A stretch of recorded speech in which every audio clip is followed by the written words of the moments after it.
When they see the Virgin Mary, the visionaries claim that they are totally disconnected from the environment, that they don't hear other people, that they don't see other people, that they are completely concentrated on the apparition of the Virgin Mary.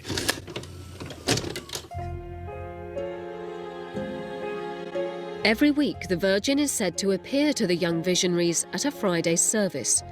Bélanger set up his camera and sat back to watch. Now, they made the sign of the cross, and they begin the prayer, Our Father. And during that prayer, suddenly there is the beginning of the ecstasy. They kneel down, and they are in contact with the Virgin Mary. If they're truly in ecstasy, nothing should distract the children. But suddenly, to Bélanger's later amazement, an onlooker called Jean-Louis jabbed his hand towards Vicka on the right. At the moment of filming, I did not see that. Just afterwards, I saw that there was a commotion in the chapel. Everybody was disturbed because Vicka had reacted. Jean-Louis made a threat gesture against the eyes of Vicka, towards the eyes of Vicka, and she reacted. And it was for Jean-Louis an important disappointment.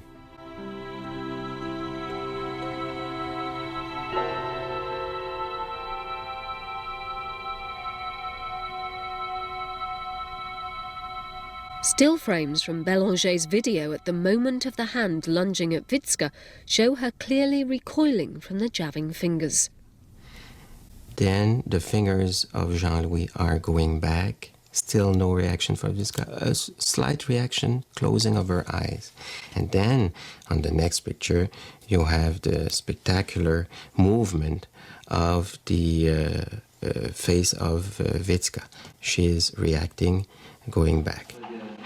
After the ecstasy, I had forgotten to stop the camera, and suddenly Vicka comes in with somebody else. She wanted to explain why she'd moved. In her trance, she'd been trying to prevent the Virgin from dropping the infant Jesus. So she said, when I arrived in the chapel, and everything was okay. When the ecstasy began, I saw nobody, and I heard nobody, except the Virgin Mary. And the Virgin Mary had the infant Jesus in her arms. And suddenly, I thought, said Vicka, that the infant Jesus would fall on the floor. So to impeach that, I made a gesture to impeach the infant Jesus to fall on the floor. And she thought that it would explain the reaction that she had against the threat gesture made by Jean-Louis.